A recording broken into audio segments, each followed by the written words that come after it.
You're listening to an Airwave Media Podcast. Christopher Media, let's make some noise.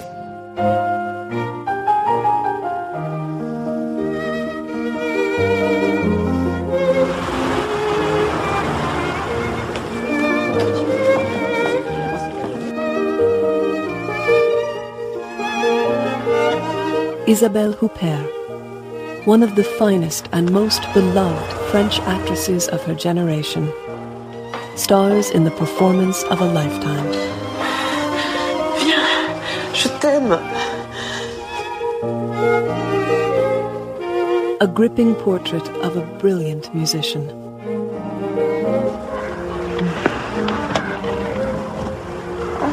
Her secret world of obsession and desire. And the young man drawn into her lonely, desperate life. Puis-je vous embrasser dans le cou, Erika?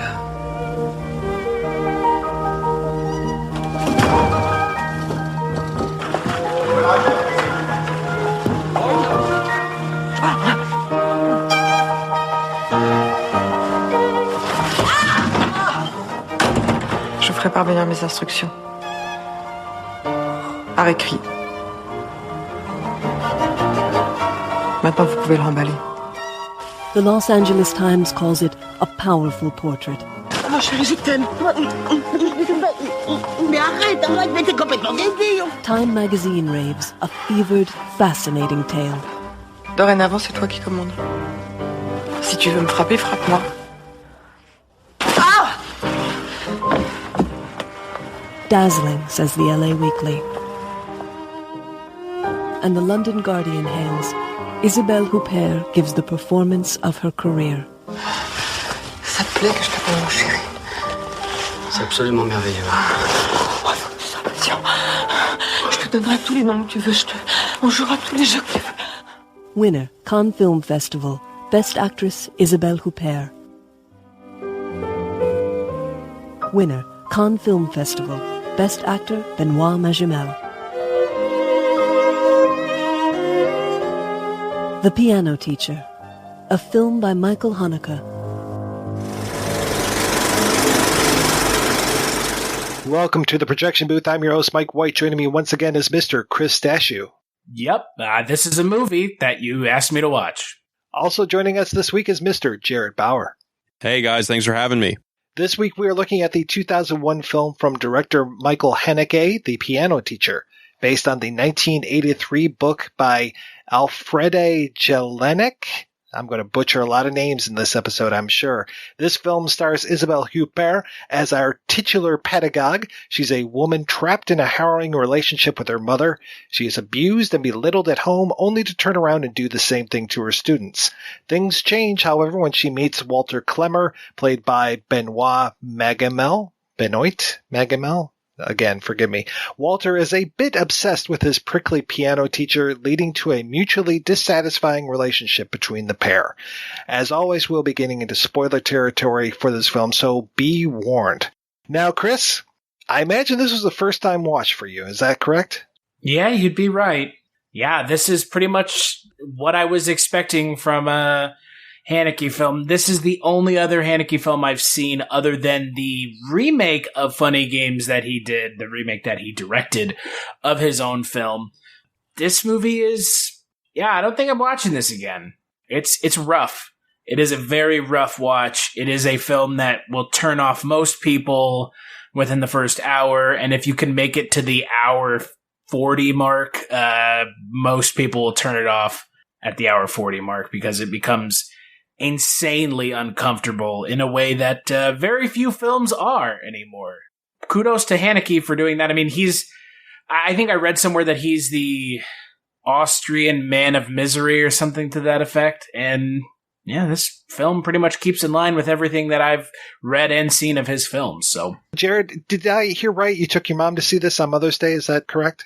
No, not quite. But gosh, I am feeling a little bit like a sicko because I just watched it before this podcast, and I believe it was either the third or fourth time I've seen it. And what did you think? So I'm a big sucker for any movies that explore the world of classical music. I mean, some of my favorite elements of Kubrick films are the fact that he has displays classical music with such reverence. I like the world of kind of upper class elite classical music competitiveness. So I like this movie a lot. As far as what Chris is saying about the hour 40 mark, I think I agree, and I actually think, although that's kind of where the most shocking things happen and the things that people remember this film the most for, I don't really like it. Like, kind of kills the movie for me, but not because I'm disgusted, not because I'm kind of desensitized, to be honest. But I don't know. I don't know what to think of it. I'm starting to think that, I'm trying to like prepare to sound smart on this podcast, but I've kind of come to the conclusion that I should treat this movie like a David Lynch movie, and that if I try and look too deeply, I'm going to miss the point. I feel the same way that you do, Jared, about the desensitization. My reasoning for that hour 40 mark is similar to what you said. At that point, the movie just kind of goes completely off the rails and stops even being, even worth watching to some extent. That scene at the hour 40 mark is so unbearable to watch that I don't even understand why it's there. Yeah, and you don't get it. One of the reasons I watched this movie for like the third time I watched it or the second time I watched it was because I had just come back from Black Swan, and I was like, okay, it's basically the same movie as The Piano Teacher, but I guess it had been a while since I'd seen it because, and up to the point where the movie is relatively thematically parallel to Black Swan, it's good, but then once it goes off the rails, I just don't know what to think anymore. You know, I hadn't thought about Black Swan while I was watching this, but I can totally see what you're saying as far as this overbearing mother character, the repressed sexuality that's happening throughout this, the striving to perform in an artistic field against so much competition. I mean, there's certain parallels there that I will completely grant you. Yeah, the other one that I thought about this time, and once again, the ending confounds this entirely, but up to a certain point, I was interpreting it largely as like a discrepancy between discipline and passion. You see this a lot in Black Swan, where Vincent Cassel's character is saying, like, you're hitting all the right marks, but I'm just not feeling the passion. And in the same way, Isabelle Huppert's character is always saying that, you're hitting the right notes, but, there's no passion there, or it's better to miss a note in Beethoven than to interpret it poorly. And I was kind of going with that interpretation, but at the end I was just like, shit, man, I don't know what to think.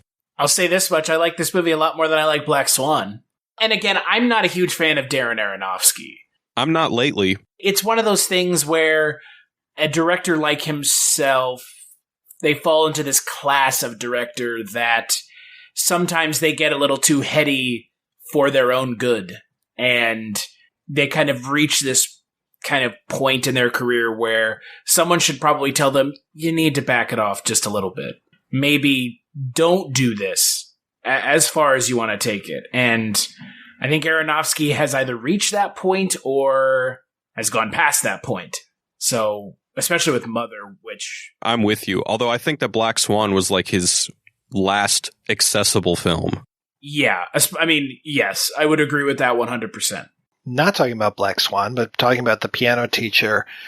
The mother-daughter relationship is so crucial to this film, and that is really where we start off with a lot of this. Though I will say that the opening credits of this film are fascinating unto themselves. This whole idea of we are in a movie that is about music, kind of, or music is a player in this film, and the way that we are getting the music controlled when we hear it and when we don't hear it. And we are introduced almost immediately to these overhead shots of hands on keyboards, hands on the keys of the piano, and limiting our view to just this little slice of the world. And then also when the title cards are coming up, when the actor credits are coming up and these things, we are without music altogether. We're just going right to the card and then back to the music and the visuals and then back to the card. And Haneke is removing the music from these parts, which is also kind of going to the very, very end of the film. In a movie called The Piano Teacher, there's no music over the end credits, which is an interesting choice as well. He's very, very controlling of when we hear the music and when we don't. And that's introduced right in these opening credits. I really like the opening credits, though, because it's so disjointed and really not what you're expecting. I mean, there are very few films that I can think of off the top of my head that do the credits like this. And the way that Haneke does the credits, where it cuts back and forth between silence and then the piano and silence and the piano, it's really disjointed. Kind of like this movie's tone overall. It's kind of disjointed. And I mean, it's kind of setting you up for, this is where the movie's going. You're kind of being conditioned unconsciously to that, but this is where the movie is going. It's very disjointed and back and forth. It puts you on edge right off the bat.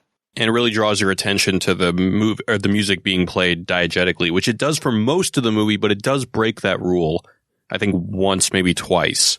And where it breaks it is fascinating. There's definitely one point that we'll be talking probably quite a bit about.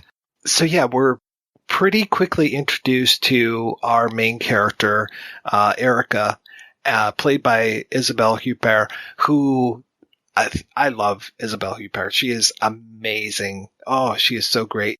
One of my favorite actresses. Not to sideline the conversation, she's absolutely gorgeous, but in this movie she is so underplayed, and just like the splotchiness that they do on her skin and everything, she just and the way that her hair is kind of unkempt a lot of times, or like she'll just kind of throw it back into a little pony or whatever. It's just like she is playing this kind of dowdier person so well that everything about her appearance, and especially about her outfit, and we'll definitely be talking about her clothes through this, just really play into that character. She does it so well. Well, what was that? What was that movie that came out 2 years ago that was similarly with her in some pretty harrowing scenes? Elle. She was great in that too, and I really liked that movie. And she was just in one called, I think it was Mrs. Hyde or Madam Hyde, that I have yet to watch, but I'm really curious to see it. Yeah, she's amazing. And apparently Haneke said that he wouldn't make this movie unless she was the main character. And this movie, this is one of these times where this went through not a ton of hands. This wasn't like a Total Recall or something where we had 20 people writing on it. This went through hands when the book came out in 1983. It was optioned pretty quickly. It was going to be adapted by Valley Export and somebody else I can't remember. And then it moved over to Paulus Manker, and then it moved over to Haneke, and Manker was going to direct it, and eventually he dropped out, and then it was just Haneke, and Haneke's like, Isabelle Huppert, if you're not in this, I'm not going to make this movie. And when she read the script, she was like, okay, there's potential here. I can do this. And I can't imagine this role going to anybody else because she brings that intensity to this. And there's so many times where we're just looking at her, like that 1 hour and 40 minute mark that we were talking about before. But there are moments where we're just looking at her and looking at her looking and trying to figure out, what is she looking at? What is she thinking? What's going on in her head? And she's the kind of actor or actress where you can look at them just being still and can sense that there's a lot of stuff going on behind their eyes. My favorite part is the jump cuts when Walter's playing. I don't want to get ahead, but I think that that's a good example of how her relatively blank face can express so much. We need to talk about the relationship with her mother. Now, this immediately put my wife on edge to see Erica, and I like that her mother doesn't even have a name in the credits. It's just the mother. The mother's played by Annie Girardot, I believe is her name. And she is just amazing. She's so harsh, and she's everything that Joan Crawford wishes she could have been. She is just the harshest mom and so controlling of everything. And I love that one of the first scenes that we get with them is this whole thing where Erica has come home a little bit late, and her mother is all over her, and her mom discovers that she takes Erica's bag and rifles through it, and inside there's a dress that Erica bought with the money that basically goes to the house. And is it's our introduction to this whole idea of the mother even controlling the clothes that Erica wears. And there's this whole big thing about her clothes and clothes going missing from her closet and her mom cutting up her clothes and all these things. She is very, very controlling of everything that Erica is doing. And especially the dress, especially that shell that Erica gets wrapped in. So every time we see Erica on screen, we really have to be very cognizant of what her mother has allowed her to wear or what she has chosen for her to wear outside of the house. And there's some great outfits that we can talk about. But yeah, this whole fight, and then it escalates very quickly. But we know that this kind of thing has been happening for years just by watching their interactions. And to see Erica attack her mom is one of the most unsettling things, even though I really like that she's attacking her mom, but I know I shouldn't like that. Yeah, it's amazing that they start the movie with kind of almost like the straw that broke the camel's back or a breaking point, which I think is really efficient. But also, it's interesting the way that the mother does. She leaps a lot of shame onto Erica. And that's kind of her, like, it's pure humiliation that is the main tool that she uses to kind of exert this totalitarian control over her life. You can tell by watching this, the way that her mother then, after this attack, is just kind of waiting for Erica to apologize. And then after that happens, you get the feeling this probably happens more often than it doesn't happen. And it just makes you realize how sick this cycle of violence and control is in the house, and that we know the mother knows that Erica is going to apologize and just kind of get right back under mom's thumb again. Mom doesn't really even have to say anything or do anything to get Erica back in line. It's pretty amazing. And then when we quickly find out that they don't just sleep in the same room, that they sleep in the same bed, then that throws a whole other level of what the fuck is going on in this relationship on top of that. It's definitely not traditional. Well, it's like a whole Oedipal thing, right? I mean, that's the whole issue with her mother in this film, is that it's like a weird play on Oedipus, especially towards the end of the film, where it really just kind of goes off the rails in regards to their relationship. But it's like kind of sowing those roots and those seeds of this weird Oedipal relationship between the two of them that it seems only one of them is really in on, if that makes sense. Another way that you can read it is that, not so much that there's ever been like a sexual act or like an act of sexual congress that's gone on between them, at least until the end of the movie, but that she has inhibited her notions of desire so much that, the idea of sharing a bed with somebody isn't something that ever even has a sexual context. So once, the erotic enters her life, she is reacting to it in a very extreme way later on in the movie. It doesn't help that I've been doing all this research on The Exorcist 2 and subsequently The Exorcist, because there's this whole subtext in The Exorcist of Regan wanting to have sex with her mother and it coming out through this demonic possession, when she takes her head and forces it down on her crotch and says, "Lick me."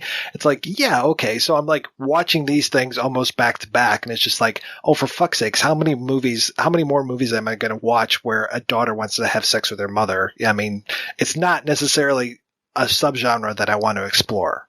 Maybe on Pornhub, but not when I go to the movies. And let's be honest, on Pornhub, that seems to be all the rage right now. So you would not be far from finding it on there. No, it'd be pretty easy. It'd be on my front page, recommended for you. They would know that I've been watching these movies, so it'd be right there. Erica is torn down at home. Her mother is always tearing into her, and then Erica exhibits that same demeanor towards her students to the point where it's uncomfortable to watch her with her students. It's like she doesn't seem to offer any kind of praise, to the point where she's making one of her students at least cry, this student named Anna. And it was a very smart idea that Haneke had when he adapted the screenplay, that he doesn't do flashbacks to Erica and her mother when they were growing up, when Erica was growing up, but he actually uses Anna and her mother as kind of stand-ins for the early relationship for Erica and her mother. So it's this nice kind of parallel relationship that we have going on of this other mother and other daughter, and the way that the other mother is, she's not necessarily, doesn't seem that controlling, but she's very frantic about things, and the way that she steps in and tries to defend her daughter, but not necessarily, it doesn't seem like a heroic way, if you know what I mean. I mean, she'll yield to the suggestion of Erica almost immediately. Another thing about this scene that I found interesting, and if we're going to continue on with the possible interpretation of it being about, the perils of radically inhibited desires, she's looking out the window during this initial montage of her teaching her pupils a lot, which to me definitely evokes a classic image of longing. But, it's like a longing that she doesn't even recognize until, I guess we'll get there later, but I would argue until Walter plays Schubert for her, and it kind of awakens something. The music in the film is very smart as far as when the music is used, when it's not. We kind of talked about that with the opening credits, and the use of Schubert, and I don't think they actually play any Schumann, but they talk about him at least one point.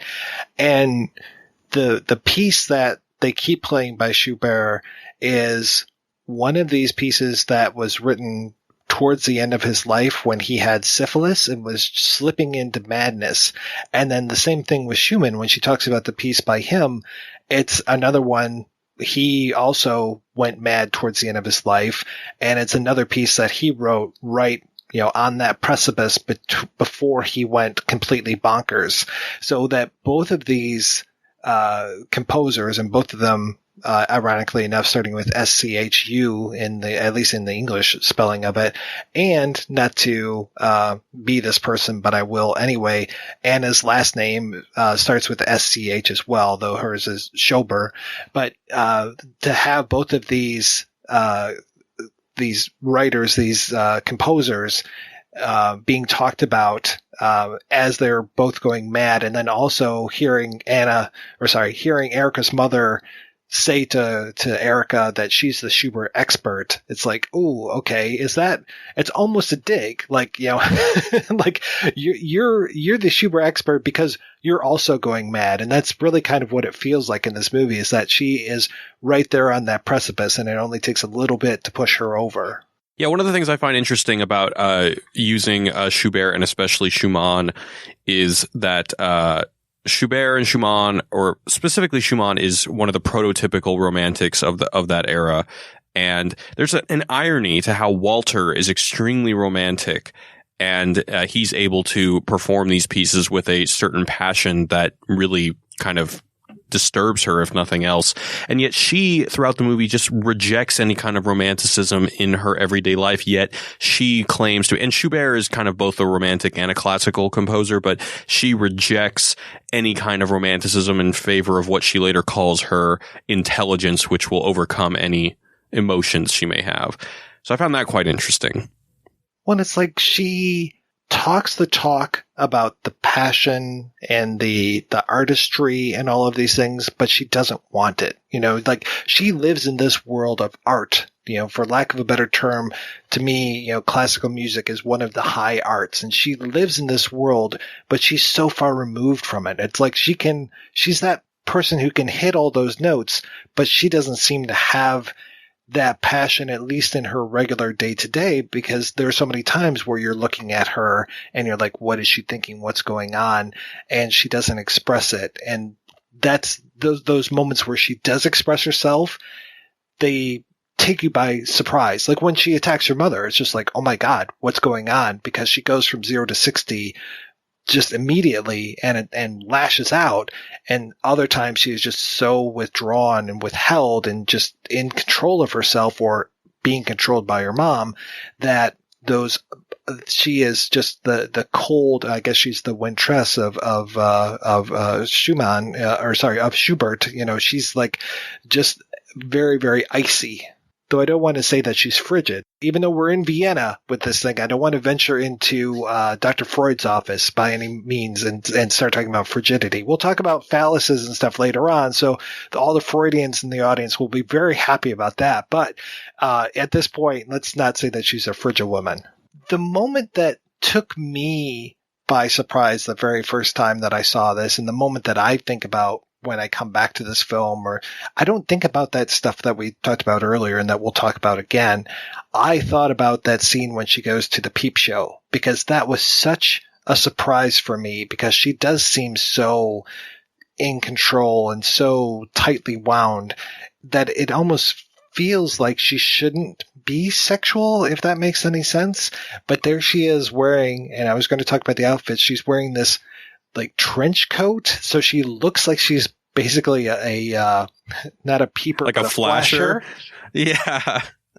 That's hilarious. I didn't think about that till just now.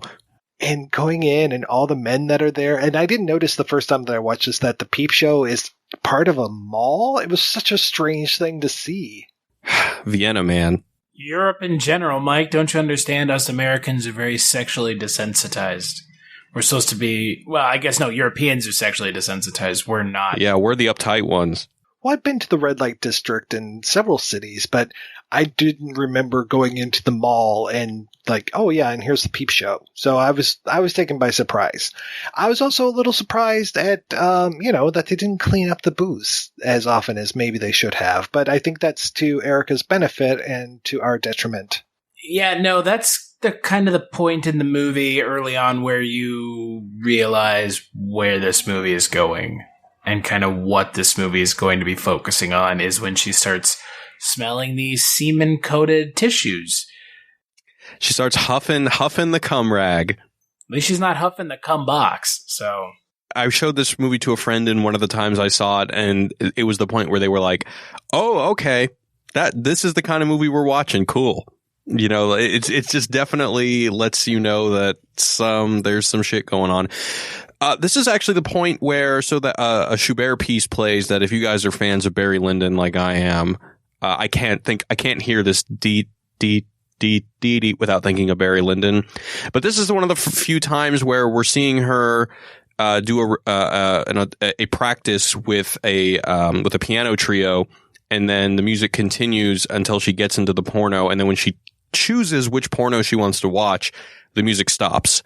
And then she, is enjoying it for a little bit. And then when she starts huffing the cum rag, as obscene as that sounds, I don't really know how to describe it better. Another Schubert song starts fading in, which I found pretty interesting. And it starts pretty quiet and then continues to get louder and louder as it transitions into the next scene. And at first, it's completely non-diegetic. We don't know where that music is coming from. So it's interesting that they're mixing this piece with what's happening on screen. And there's so much voyeurism that's happening in this film. Everybody is watching everything all the time. Every time we see the mother when she's at home, she's watching television. When we see Erica, she's watching her students or looking out that window like you were talking about, or here she is going into this peep show. There's so many times that we are looking at people and we could get into Laura Mulvey territory and talk about, who's in control of the gaze throughout this entire film. And that would be a very interesting way to read this. Another interesting way to read this is the idea of this peep show that she's in, this little booth that she's in, because this is one of many times that she's in this small enclosed space, because we're going to have that again later on when she's inside of a bathroom and the space is violated by Walter, one of her students. And then we're going to have, this just the idea of doors and spaces and rooms come up again and again and again in this, and especially when it comes to Erica's house, that is like her safe zone through so much of this movie, and when that gets violated, that's when shit really hits the fan. And one of the other times that she's in a small room is pretty close to after that scene, and it's another somewhat shocking scene, which is when she's in her bathroom at home. And I found her outfit very interesting here as well. She's wearing this kind of bathrobe that is very flowered. It's probably the loudest thing that she wears through the entire film. And she's let's say she's expressing herself by cutting herself in the bathroom. And it's not just, I don't want to say regular cutting, because, there is probably not such a thing, but, she's not cutting her arm. She's not cutting her leg. The way that she's holding this mirror and the way that she's manipulating herself, it looks like she's actually cutting into her own genitals. And it gets mistaken, the blood from that gets mistaken for period blood in the subsequent scene by her mother. But here we get to see kind of, the way that she's manipulating things. And it's just like, what the hell's going on? And then when you finally see the blood, it's like, oh, okay. And we've talked on the show before about cutting and just the idea that it's one of the few areas of control. Some people that feel that they're out of control of their lives, out of control of their bodies, it's one way that they can kind of exert control on themselves and on the universe. And I would say that this definitely seems to fit into that idea, because she is so controlled by her mom that this is one of the few times where she's alone and she gets to do what she wants and she gets to exhibit some control over her own self. Do you think that she's done that before, or do you think we're seeing it for the first time? I got the sense that she'd done it before. Maybe not to the extent that she was doing it in this scene, because in this scene it felt like she was doing some sort of, and I don't want to suppose, but it was where she was cutting herself. It looked like some sort of genital mutilation. The way I interpret it was that she was punishing herself from being aroused by Walter's performance.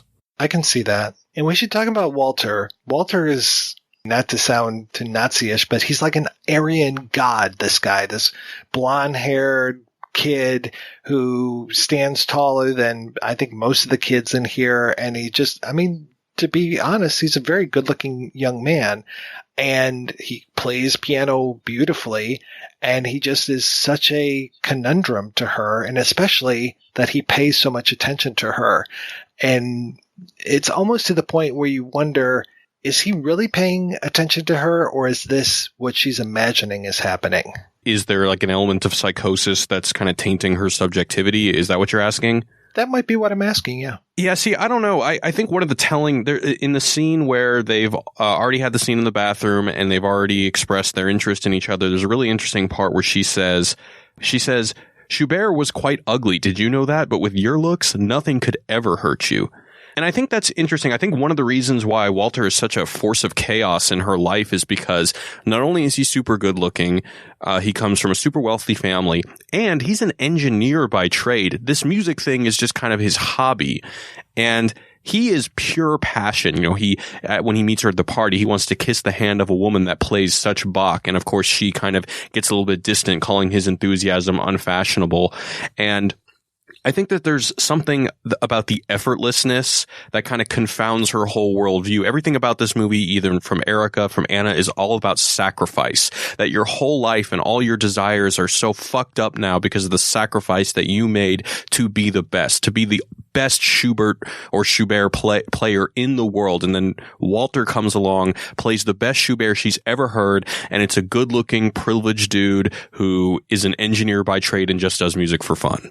How would that would fuck my world up if I lived by this maxim that the more I sublimate my pain, the better artist I'll be, and that ends up being not true, because it's almost like Amadeus in that way, where Salieri, lives a life of abstinence and self-inflicted limitations, so that God will grant him the ability to be the greatest musician. And then Mozart comes along with his fart jokes and really gives something that is to him divinely inspired.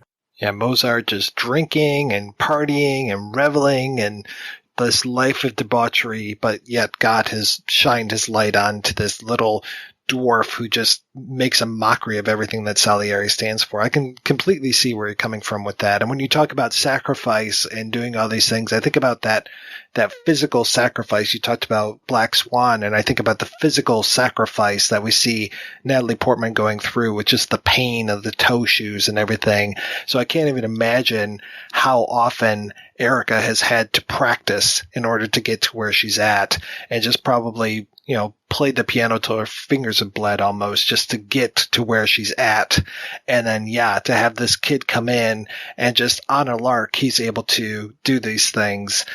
But again, he's almost a devilish figure, this creature coming into her life, and he's almost a fantasy figure as well. And it's the way that she kind of flips from one to another as far as, does she hate this guy or does she love this guy? Is she obsessed with this guy in a positive way, if there is such a thing, or is she obsessed with this guy in a very negative way? And I love that she almost immediately tries to crush his dreams. That whole scene of him playing and her listening, and then her comments about his playing, and just, she's the only person that votes against him coming into this academy, but she makes such a case against this guy, just such, I wouldn't say vitriol, but you can tell that she's just biting on every word when she says it. I think it's because she feels vulnerable and she's trying to protect herself. Yeah, I would agree with that. It's one of those things where if someone is just naturally talented at something and they come into a situation, and then you've got someone who has been breaking their back for their entire life to get to that point, they feel very threatened. They're like a caged animal. They feel threatened in the situation. And those initial scenes for me is what it felt like with her character, that she felt very threatened by him. And then once she was able to get past the fact that she was threatened and obviously as well attracted to him, it's kind of when the film starts to kind of go into the downward spiral. But when you've got her feeling as threatened by him as she is early on in the film, because again, he's just an engineer and this is just a lark. This is just something I do and I happen to be good at it. She really her character's demeanor changes very quickly when she's essentially forced to have to deal with him on a weekly basis. Well, one other thing I wanted to say about Mike's question about whether or not he's a demonic figure or a good figure, I had an idea, but honestly, by the end, I don't know. I think she is, isn't she? If you were to tell me that, I would say, yeah, that sounds reasonable. No, what I was going to say about the music is, so the piece of music that they are preparing for the concert that the girl Anna is going to play the piano, and then there's the singer. It's a piece from Schubert's Winterreise, which is a cycle of poems about a young man who bemoans that his love has denied him and instead chosen a rich suitor at her parents' request. And so when she talks about Schubert as this ugly, tragic figure who basically sublimated all of his, horrible, feelings into this beautiful art, I feel like that's the worldview that she moves forward with as an artist. And that's kind of what motivates her and what gives credence to all the suffering that she's had in life. And then when Walter comes in and he kind of is able to express Schubert's profound frustration about love. But interestingly, I think it's really cool how Michael Haneke implements these shots of how anytime there's any other women, they're always looking at Walter. They're always checking him out. When the hockey team goes onto the skating rink and the ice skaters who are women exit the skating rink, he says something to them and they giggle. There's also a time when he's watching Anna's recital and there's these two girls behind him and he looks behind, gives them a little smirk, and the girls are giggling. You can tell that all the girls want to be with this guy. And so this guy who seemingly never had to deal with any kind of sexual rejection, because not only does he got looks, but he's got money, can play Schubert and can speak to that profound feeling. That just fucks with her worldview. And that's why I get why she's so hesitant to bring him in, or why she wants to reject him so much, because this guy is literally throwing her worldview into a loop. And the way that she reacts against Anna. So Anna, who you could almost say is a younger form of herself, but rather than showing Anna any sort of empathy at all, she is just exploiting her and attacking her weakness and just doing all these things. And she seems to be she's jealous of Anna. Anna is going to be playing in this trio, and that's eventually what undoes Erica, and especially when she has made Anna so nervous that she can't perform, and then Walter takes pity on her and tries to bolster her confidence, talk to her, and actually be like a real human being to her, and that's what causes Erica to go out and smash this glass and put it inside of Anna's pocket so that when she reaches into her pocket, she's going to slice her hand open. And it's funny because she's told Anna before, to work on her left hand. And I think that's the hand that ends up getting sliced in the pocket. But like I said, she could be nice to this girl, but instead she's doing everything to undo her. And it's such a tragic figure to see the way that Anna just suffers through the entire film. She's got diarrhea at one point, and she doesn't want to go up on stage.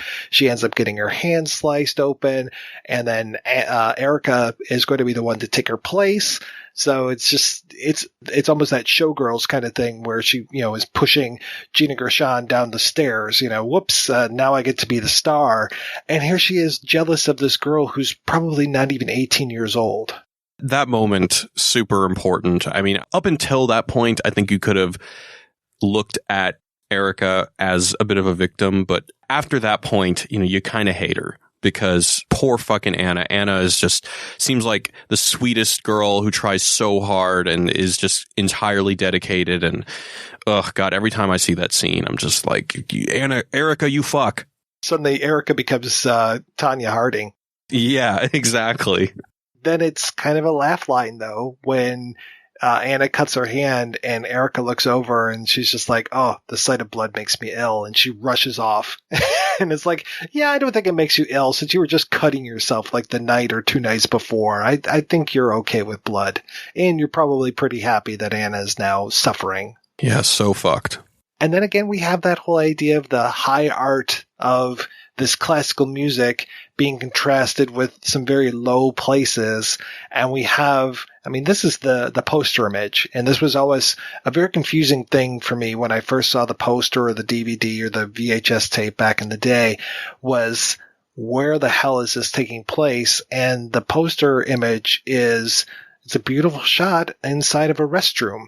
And Erica has gone in to kind of hide from the world, and Walter comes in, and there's one stall that's closed, and he looks up over it. So again, we have this kind of voyeuristic thing going on. She might be peeing, she might not. I'm not really sure what she's doing in there, but this turns into their first sex session. I guess there's sex going on in here, but it's not necessarily the most, there's passion at first. Right?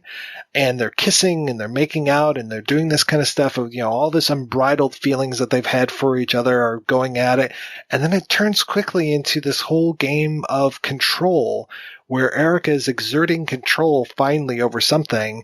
And Walter's not necessarily too happy about it, though he kind of is at times, especially when she's performing some fellatio on him, but then she stops. And so again, exerting control on the situation.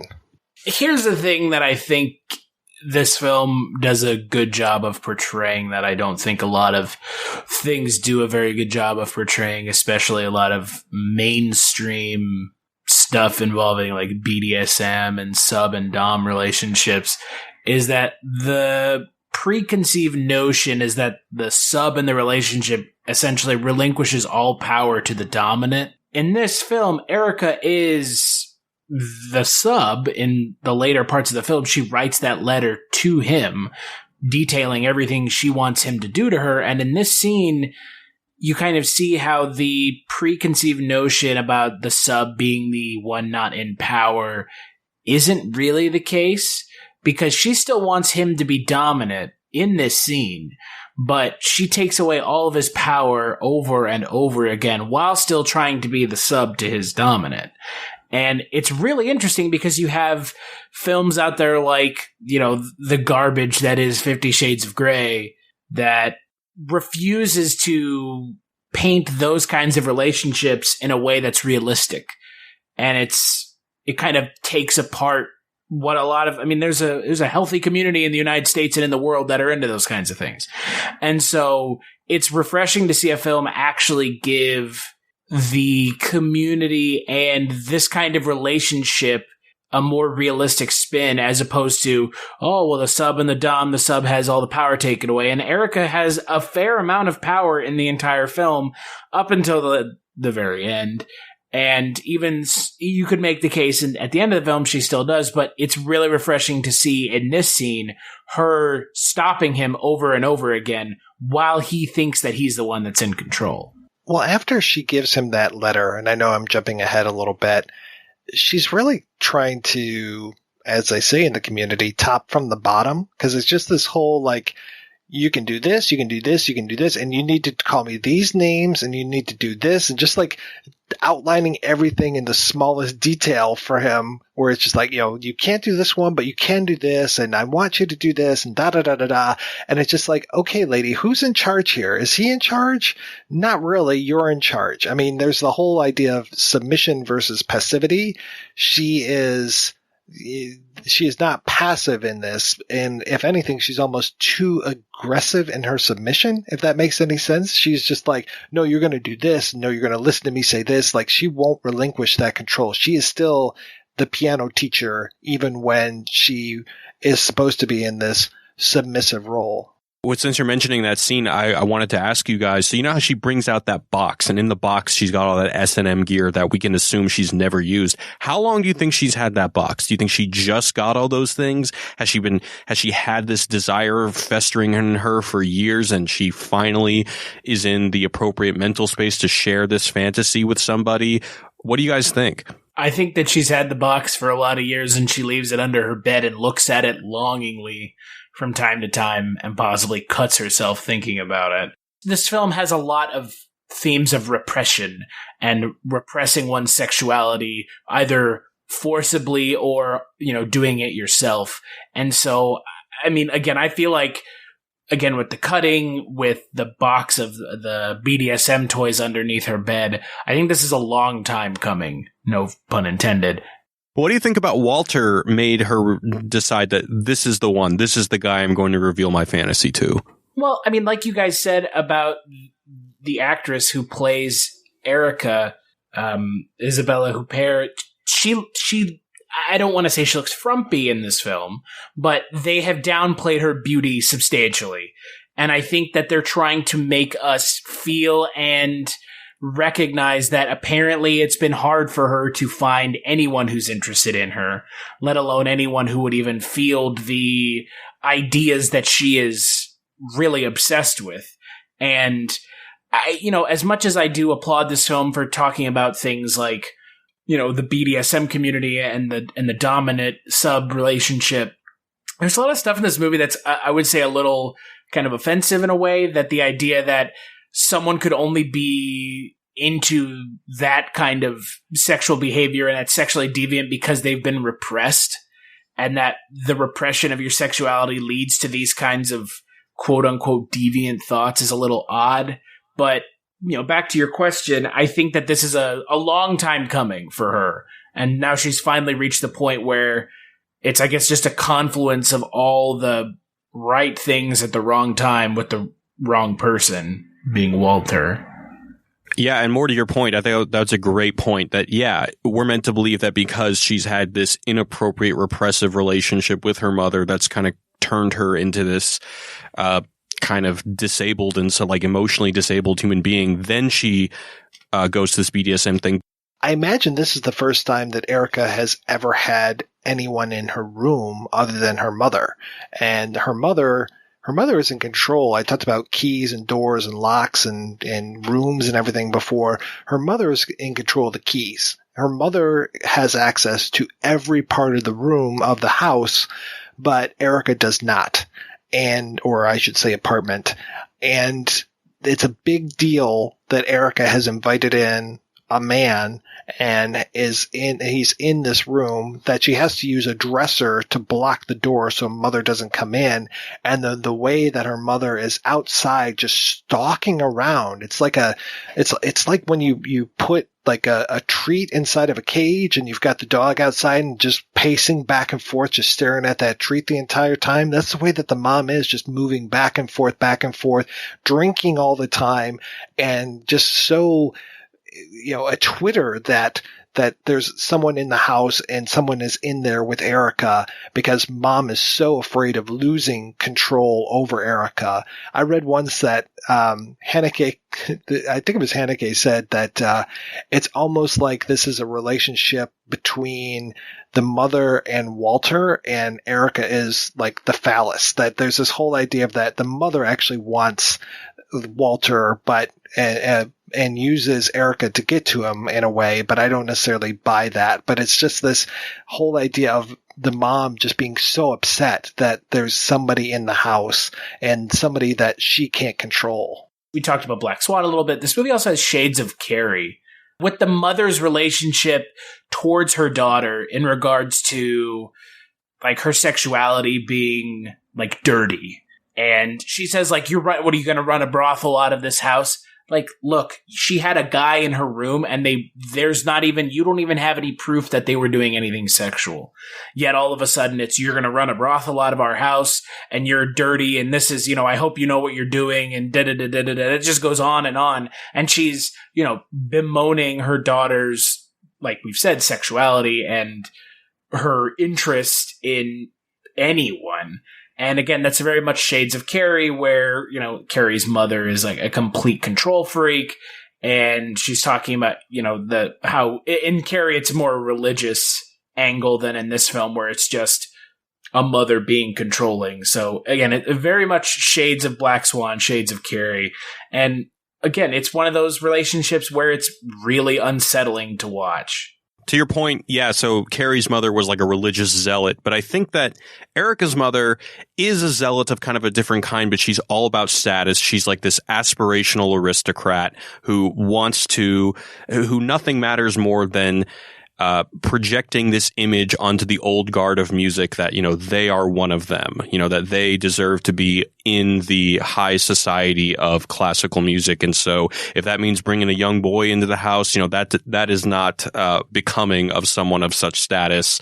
So, she's like a zealot about class. And I feel for Erica so much at this point because she took so much time. At one point, Walter grabs this letter and he's just like, wow, this is really weighty. Like, how long did it take her to write this, right?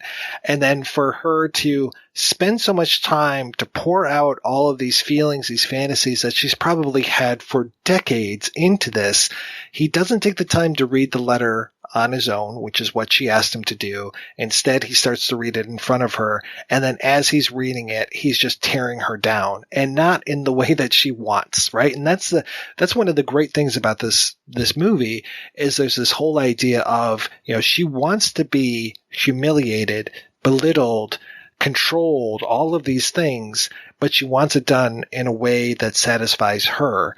And one of the things that I find the most fascinating is that when she's talking to him and trying to lay out, like, listen, I'll be, you're submissive. I'll do all this stuff for you. And she goes over to her closet and she's like, you can choose what I wear. And I'm just like, wow, she's kind of replacing one control system with her mother with another control system, which is Walter, because mom has to approve everything that Erica wears, has to approve every piece of clothing that even comes into the house. And here she wants Walter now to go ahead, pick out what I wear. And it's just like the most supplicating thing that she can possibly do for Walter is like, you can dress me, you can have me wear whatever you want me to wear. And I feel so bad when he's just laughing at her and belittling her and all of these desires that she's had for so long. And she, again, I guess going to this dog metaphor that I just had with this dog in a treat in a cage, the way that she lays down on the floor and, does like that dog thing where it's like belly up, just I'm here, I'm available, you can tear into me if you want, but I am submitting myself to you, and he just wants nothing to do with it. I've got another question for you guys that's similar to the question I asked before, but do you guys think that she wrote the letter then for him, or did she write this letter years ago waiting to give it to someone special? I think she wrote it for him. Again, the thing I mentioned before where I said it was the right things that she wanted, but for the wrong person and the wrong reason. I think she wrote it for him, but I think she had it in her head for a very long time. And when we look at the character of Walter, he is for all intents and purposes, we're never told his age, but it's very clear that he is like a child, like a teenager, like emotionally immature, to the point where he thinks that the way maybe a teenager thinks that like a BDSM relationship is like kicking someone in the face so hard you break their nose. Like that's what he thinks she wants at the end of the film. And that, I mean, there probably are people out. I don't want to discredit that there probably are people out there that like that. But it's very clear that the character that she is portraying in the film is not wanting him to do anything that isn't, I would say it's on the farther end of the spectrum towards sexual prowess and maybe, more sexually explicit than a lot of people do in their daily life. But it goes to show that she has been waiting for someone to come along and jumped at the first opportunity, regardless of who it was. And this kid's age and emotional maturity gets in the way of her being able to really enjoy herself and find that person that she wants to be with sexually, to the point where she writes this letter to him and he acts like a teenager reading it, spitting it back in her face, making light of something that she takes very seriously. And again, it's just, props to Haneke and the actor who portrays Walter and Isabelle Huppert for that scene where he's reading that letter being just insanely uncomfortable and really upsetting. Yeah, I don't know if she wrote that beforehand or not. That is a very good question. I mean, she might have had all that stuff written down on her FetLife profile, but I don't think so. What do you have written down on your FetLife profile, Mike? So you guys interpret that when he comes to her house at the end and basically abuses her, he's not doing it right. I guess when I watched it, I was almost... So do you guys know Slavoj Žižek, the philosopher that talks about movies sometimes? He made The Pervert's Guide to Cinema. He talks about this movie. And in his interpretation, and he's a Lacanian psychoanalyst, and his interpretation is basically that the ultimate nightmare is that when you actually have your fantasies fulfilled, and then that's what happens at the end of the movie for Erica, is that when he does actually do what she wants him to do, she's kind of left essentially with this feeling of emptiness after having her fantasy fulfilled, and now there's nothing for her, and that's why she stabs herself at the end. I don't know if I necessarily buy that, but I guess I hadn't really thought of it as, she's asking for something that is common within certain communities, and he's just immature and messing it up. Yeah, the thing about this movie that I like so much is that I can go either way. I can think of it as he's trying to fulfill her fantasy and doing a spectacular fuck up of it, or I can think of it as he is so turned around in his head. He makes that line about, I was out in the bushes jerking off thinking of you. And it's just like, okay, is he just so hot to trot right now and so turned on and so not knowing how to express himself with this woman that he basically ends up raping her, that he has no emotional maturity to himself, and that he does this, and maybe in his mind he thinks that he's fulfilling her fantasy, or is this a fantasy? Is this a dream? I mean, the way that he reacts at the end when he sees her at the auditorium, the way that the mother just seems to be okay with things the next day. I mean, there are times where I think that this was the part that was in her head. I mean, we have so much of, her in bed with her mother that whenever I see a character in bed, I always wonder, like, is the next scene going to be a dream or not? And, there is a lot of sexual stuff after she gets into bed with her mother, after that letter reading scene, and she basically attacks her mother in a very sexual way. And then that weird line that she says, like, I saw the hairs on your sex. Yeah, so weird. Talk about Dr. Freud again. I mean, we can talk about the whole idea of the lack of a penis and stuff. It's just like, wow, okay. The mom, again, the mom holds all the keys, right? And you can think of all those, the keys as being the phallus, and the key being her way to get around the house and have her access to anything that she wants. And that's also an interesting thing that when Erica writes that letter to Walter, that she says, I want you to take all the keys, even my mother's key. I want you to take all the keys. And it's just like, oh, okay. Kind of like disarming her mother of all of that power. I take a hardline stance. I think that he is too immature. And like I've said before, I think that's pretty clear to some extent. I mean, again, like I find his character in the film to be absolutely reprehensible. So, I mean, I'm going to come down on one side as opposed to the other. At what point, though? At what point does he become reprehensible? Is it when he kicks her in the face and she bleeds? Is it just during that last scene?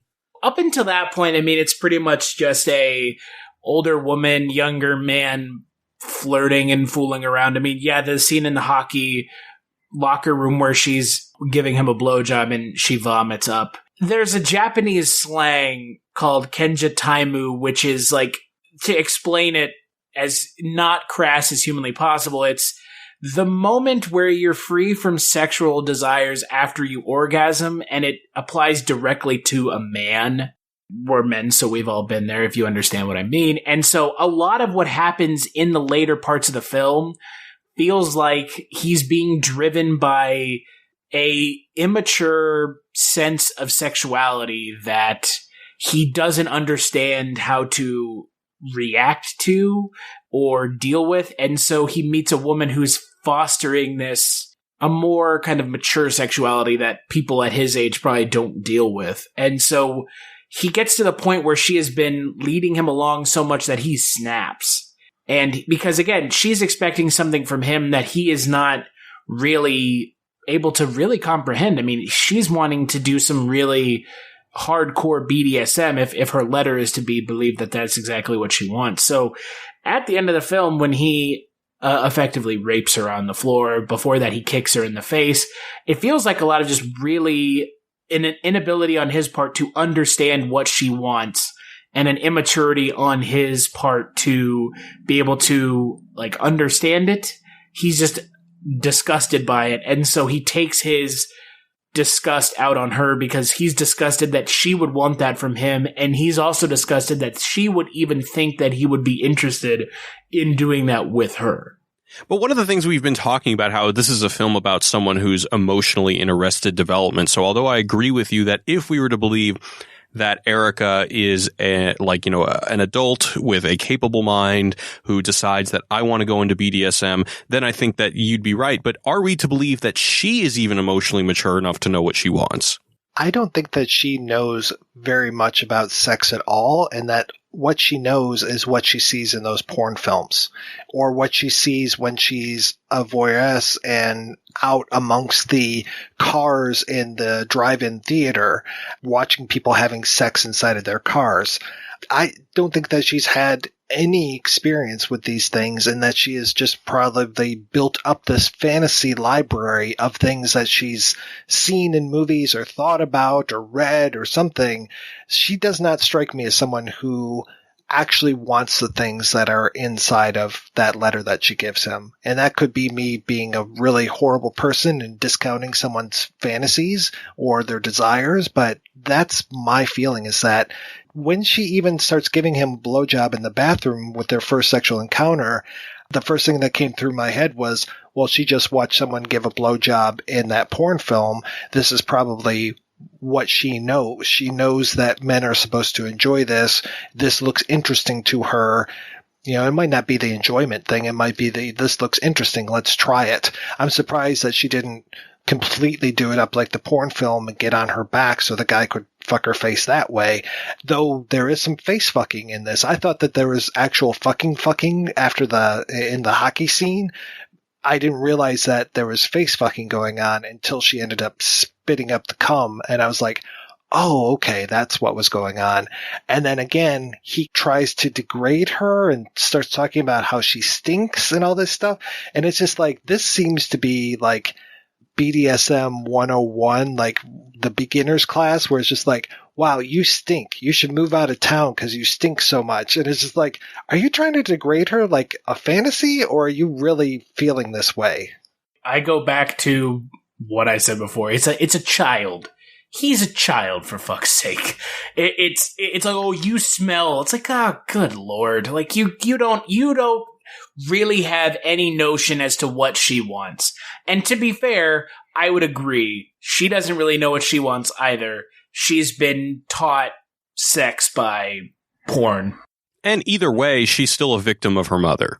But again, like there are studies shown that people who learn about sex through pornography have like, and I mean, to some extent, I mean, if you think about it, have a not improper, but ill-advised view of what sex will be when you have it versus what people in pornography are having with one another. Also, I'd like to point out, Mike, that talking about puking up cum, welcome to the projection booth, folks. Jesus Christ. Yeah, the levels of shit that we've talked about on this podcast already would make me blush even on my own podcast. I'm very curious about what some of the next generations are going to be like that have been exposed to quote unquote free porn on the internet pretty much since they were kids. I mean, I just saw a short film, and I wish I could remember the name of it. I saw it at the Chicago Underground Film Festival, and it was by this young lady who, she makes games and she does all these other things, and she's just like, oh yeah, I've grown up with Pornhub. And I'm just like, my God, yeah, I guess you're old enough to have grown up with Pornhub. How does that affect you as a person that is your exposure to pornography for so long? I mean, when I was growing up, pornography was very difficult to find, and now it's very easy to find. How does that affect you? There's probably been tons of studies. I mean, from what I understand, anal sex is very, very, very prevalent now amongst the youth because that was right at the top of the alphabetical list. So like anal and Asians were right there near the top of the list. Jesus Christ, Mike. Okay, hold on. So I and if you've listened to either my podcast or the projection booth before, and I've been on, or you've listened to Mike and I's collaboration podcast, Kolchak Tapes, you're welcome for that slick plug. You know that I am much younger than Mike. Jared, I don't know how old you are. I'm 30. Okay, so you're 2 years older than I am. I grew up with online pornography and being able to, I mean, I had a computer when I was like 10 or 12. So I was able to go and look at porn online. I mean, we didn't have Pornhub, but there was free pornography online. And I mean, I would shudder to think that it didn't affect my sexual proclivities in one way or another. And I think that the generational way that people consume pornography and are exposed to sexuality and sex does shape their ideas about what sex is and what it can be and what it will be. I mean, back in the day, geez, Playboy, they didn't even show a woman's labia. It was, I mean, completely, it was hair. And that's not a thing anymore. I mean, now a woman who has a vagina with hair on it, that's a fetish. That's fetish porn now.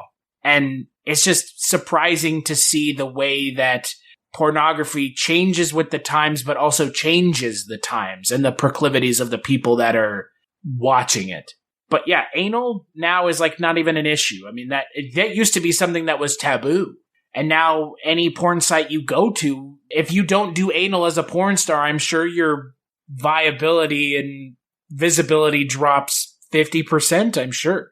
So again, it's the changing times. And as someone who grew up with pornography, I think it's given me a broader sense of what I like and what I don't like, and probably a deeper kind of interest in certain things that prior generations probably had zero to very little exposure to, and were probably chastised for even wanting to have any exposure to it, i.e. Erica in this film, her interest in BDSM, which again is a product of being repressed by her mother. But again, BDSM in this day and age, 50 Shades of Grey is mainstream. There are moms reading this book about this. It's a piece of shit, okay? So I really don't even want to explain the fucking movie, but the fact that BDSM is mainstream now, BDSM, I put in quotations because I know and you guys know that that's not what BDSM is. That is a BDSM through the lens of someone who has no idea what they're doing but wanted to have sex with a teenage vampire. If you don't know what I'm talking about, look it up. It does change your sexual behavior and what you look for sexually. I mean, I've come to a point in my life where I just have accepted that all images have a profound effect on how we view life. You know, like all the violent video games I played when I was a kid, all the movies I've seen. I mean, do I think they've made me a bad person? No, but I'm no longer under the illusion that they haven't affected me. I think they absolutely have. Yeah, and again, the whole, does violent video games make you a psychopath, or is music using like racial pejoratives or derogatory language, which, by the way, someone thinking that the word fuck and shit are derogatory in this day and age is absolutely ridiculous. But again, the fact that people think that that is a thing that like it adversely affects you, it does affect you, but it can be adversely or positively. It's kind of from person to person. So I mean, I agree with you. It is ridiculous to think that it doesn't affect you, but it's not necessarily negatively. I mean, some of the best movie directors now have been affected by the films that they watched as kids. I mean, there's interviews with Guillermo del Toro talking about how he was in the theater watching The Thing and The Fly and Total Recall, and those films shaped who he is as a director now. And without films like those films, we would never have gotten Guillermo del Toro and his eye for film. So there's a positive reaction to what he was watching as a kid, as a teenager in his formative years. Yeah, so since we're talking about desire and media and stuff like that, and since, hey, we're already a little bit off topic, I just like the thing that I've kind of come across is that I really think that media, whether it's video games, TV, it has definitely influenced people's desires, you know, and when you see things on the internet like incels and stuff like that, I always talk about how, like, you know, yes, there are a lot of toxic things about that community, but at the same time, I do think that there is a whole generation of people whose almost subconscious, now conscious desires have been programmed into them. So I think that's one negative thing that at least I've been reflecting on recently. Yeah, the last time I had my desires programmed into me, my chest opened up like a big vagina and somebody stuck a VHS tape inside of me. Oh, fuck yeah, Videodrome. It's one of my favorite movies. Hell yeah. Marshall McLuhan, dude, he had no idea what he was talking about. I'm with Brian you, Oblivion, you mean? Sure, yeah, okay. Marshall McLuhan, Brian Oblivion. Sure, whatever. As far as that film is concerned, they're the same person. That is one of the greatest films ever made. That's one of actually my favorite episodes we've done on our podcast, Show Me the Meaning, which you should definitely check out. We're all here. We're all podcasters, and we all love Videodrome. That must say something about us, because one of my favorite episodes we've done on my podcast was Videodrome, because it's similar to this film in a way that it gets you talking about a topic that's important in this day and age. I mean, this film is not that old. I say that, but fuck, this film is 17 years old. It was made in 2001. If you're my age and you want to feel old, but it talks about stuff that's important now. And it's pressing, and it's a pressing issue, and it's an important issue to people now, similarly to Videodrome, which talks about the way we consume media and the way media affects us, and the way that people affect the media in turn. I mean, I know Mike probably doesn't want me to bring this up, but those certain subset of fans of a certain franchise who have gone out of their way to make certain people associated with said franchise miserable. As soon as I'm done on this podcast, we're actually talking about this on my podcast. So. It's this relationship where you can see it in this film, where her belief about what sex and intimacy should be not only affects who she is and what she wants, but then it also affects Walter. You're supposed to believe it affects him, but then you look at the end of the film and he seemingly shirks off any responsibility that or feeling or anything. And again, we're not really able to see what happened to him after he left, but we're led to believe with the way the film ends that he is a complete and utter either sociopath or, again, just an immature teenager who can't seem to process what he just did to someone else. And not only that, but if we're meant to believe that it's not a fantasy, and even in the end, when the way that he addresses her just so nonchalantly, that's one of the most horrible things. And I think one of the things that really makes her stab herself at the end is that, like, you know, I literally just either shattered this woman's fantasy or scarred her for life or, you know, something, and I'm able to just brush it off like it's all good, you know. If the gender roles in this movie were flipped suddenly. We woke up tomorrow and the piano teacher is about this older man and this younger woman kind of thing. First, that would be very uncomfortable. But if this was flipped, I could see that older man at the end of this not stabbing himself, but taking out an AK-47 and just leveling everybody at that concert hall. I mean, this is the kind of what you're talking about with like incels and just this whole idea of the violence and not understanding, not knowing how to express yourself. If this was a man at the end, he wouldn't be stabbing himself. He would be stabbing someone else, or he would be murdering someone else. But it is so interesting that she chooses to express herself by stabbing herself in the shoulder. And that look on her face is fucking crazy. And I love that look. It takes me aback every single time I watch this to see that, because she just has this mania on her face. Someone described it. I was reading an article and somebody described it like an angry horse is how they said it. I was like, what? I've interpreted this different ways. This time I watched it, I interpreted that she stabbed herself because she said to herself, she's talking to herself, you fucked up. You revealed yourself to somebody. You let your emotions take hold. And this guy is basically just a horrible person. And like, because earlier before she said, I don't have emotions. And if I did, my intelligence is too strong to let them happen. And she let her guard down. She took a chance on this guy and he spat on her face. And now she's just like masochistically disappointed in herself. She stabs herself because fuck you for having emotions. The way I interpret it is, and this is something that I think the film does a little intentionally, is juxtaposing Erica and Anna against one another.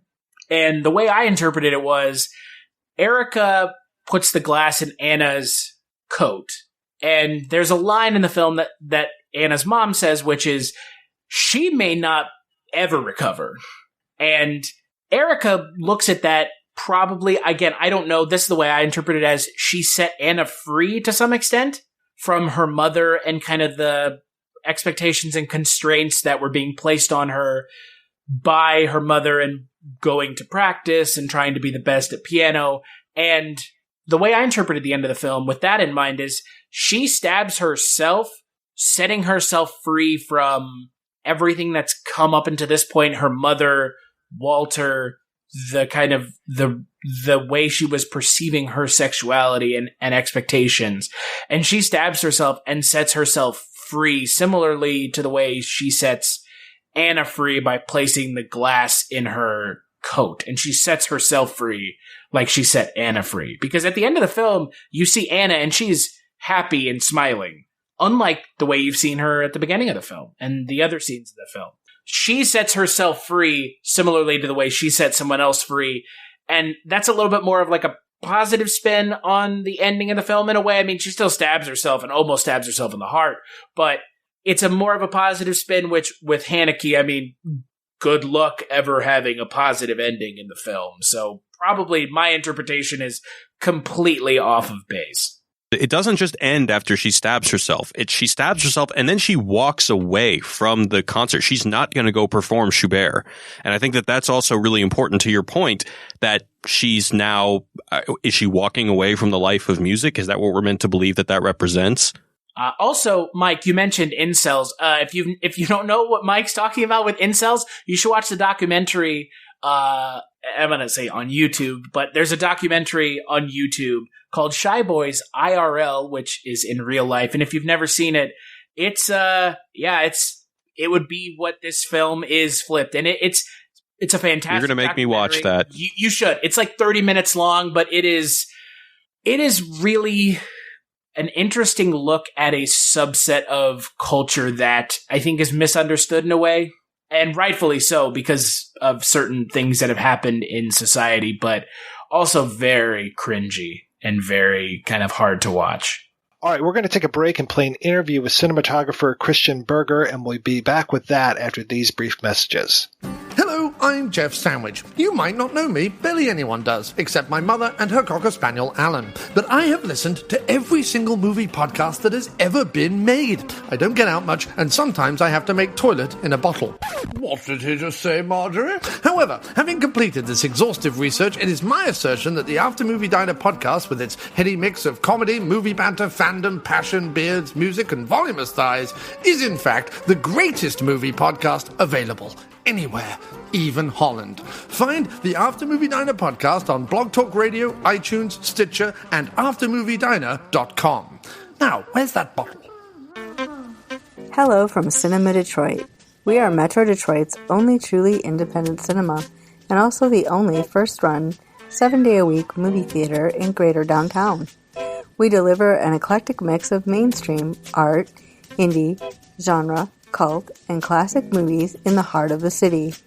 Like a sommelier choosing wine or a DJ mixing a set, we handpick our slate of films, many of which are exclusive to the metro area, the state of Michigan, or the entire Midwest region.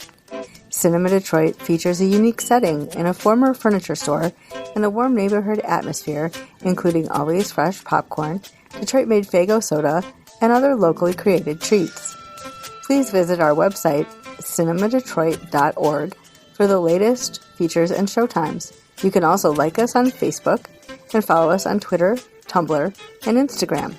We look forward to seeing you soon at 4126 3rd Street in the city, 48201.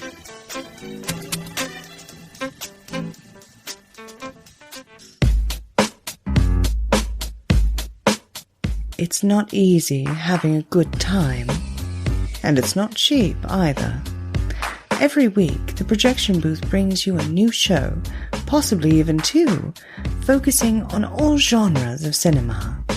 If you've sat through the 7-hour Conan episode, the 6-hour Star Wars episode, or even the hour-long Superbman episode, you know that Mike and his co-host put forth a lot of work into researching the movies, tracking down the interview subjects, and putting together one of the best podcasts on the internet. Now I'm asking you if you can repay all that hard work by giving back to the Projection Booth. The show has a Patreon fundraiser at Patreon. That's patreon.com/Projection Booth. You can donate as little as $1 a month. That's $12 a year. At least 50 great shows and 2 terrible ones. That's the price of 2 matinee tickets. Now, isn't the Projection Booth worth it? Once again, that's patreon.com/Projection Booth. Donate today. It's the right thing to do.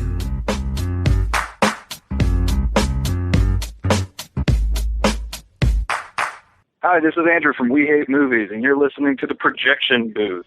If you feel like laughing after listening to some serious film discussion, head on over to our show, WHMPodcast.com. Every Tuesday, a new episode drops, us ragging on bad movies, whereas the good folks here at the Projection Booth are talking about good, hearty, cinema-related stuff. Go here for the cinema, come to us for the laughs afterwards. We Hate Movies every Tuesday.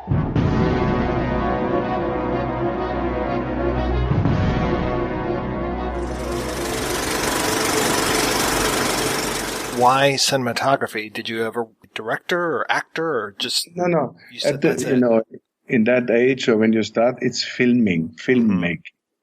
It was everything in one. So that came later, but it was quite soon. It was clear that my main interests are images and to find metaphors in images. I trusted images always more than words or the language. And then, you know how it is in any life, a mixture from lucky circumstance and stubborn intentions, and then it runs.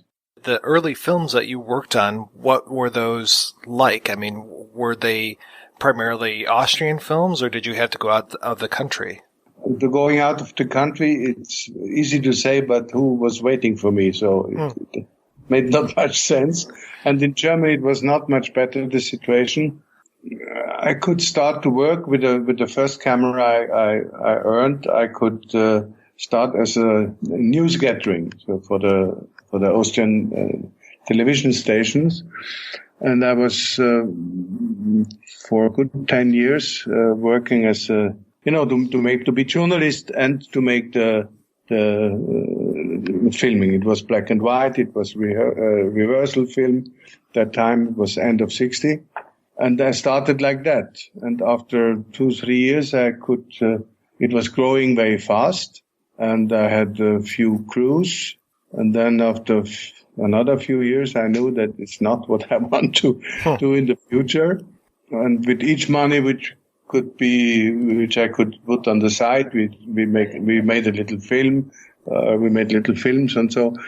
No, it was a good time, a good learning, a bit long maybe. I did over 3,000 reportage and about 200 hours on documentary, but till the mid of 80s.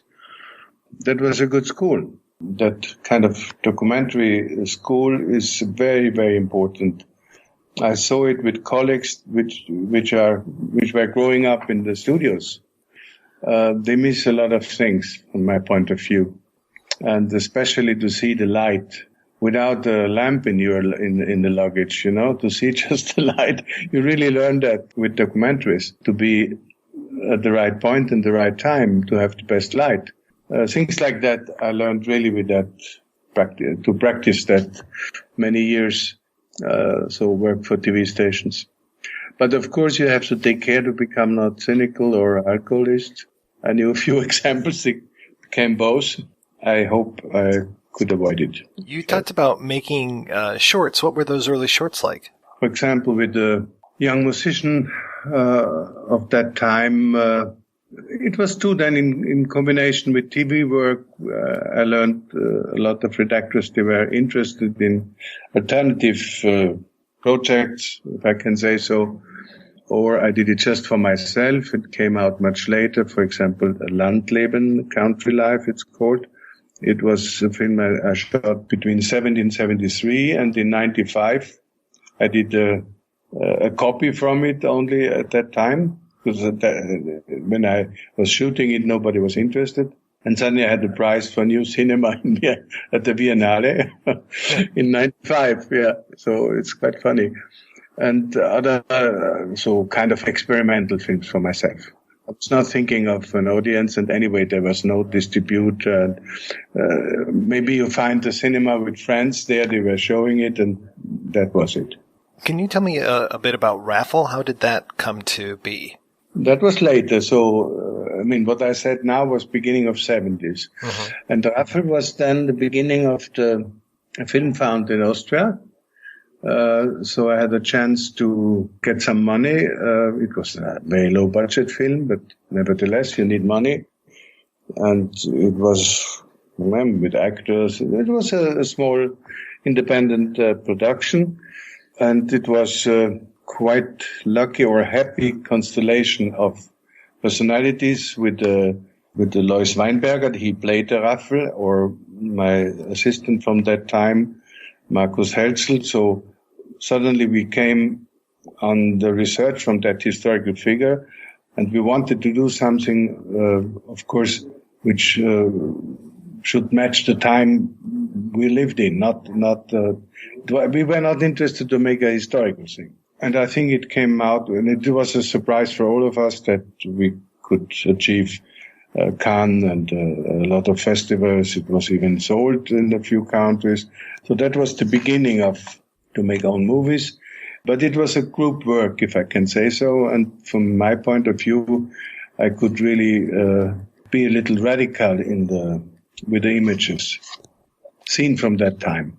It's funny because just today came a group of 5 students from the Film Academy in Vienna. They wanted to make oral history, called it oral history. We spoke a lot about Raffle.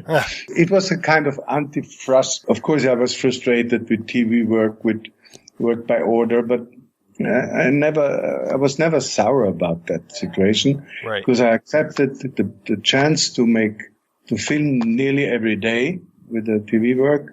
was at least you learn your skills and your tools. And I had a lot of colleagues that, oh, that's a dirty work, I don't do it. And they sit still today in a cafe and plan something which is never realized. So I feel privileged to have that story behind me, or to do that way. From time to time, a need to jump in the cold water, how we say. And you need luck, but if you're not ready for the luck, it never comes. So you've worked many, many times with Michael Haneke over the years, and I'm curious, when did you first meet him, and what was that initially like? We know each other from the end of 80s, and he came to me with his first cinema project, Seventh Continent. But I was just shooting my own project in that time, Hannah Monster Darling. So I could not do it. And then the first film, and then he came because of Raffel, because he saw Raffel and he liked it very much. And that was our contact. He did before a lot of TV work, but it was to his first movie, that Seventh Continent. And Benny's Video was my first collaboration, and it was his second film, yeah. And from then on, now we have 6 films together. I'm always fascinated by people who work together again and again, and I'm curious what kind of working relationship you guys have worked out over the years. It's difficult to say because it's not easy to work with Haneke, or maybe not with me either, I don't know. But it was sometimes kind of never again, and then again, and never again, and then again.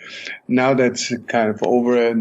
But what stays is that I really respect and love his way of radicalität, to be, consequent, stringent, and minimalistic. He writes the best scripts I know.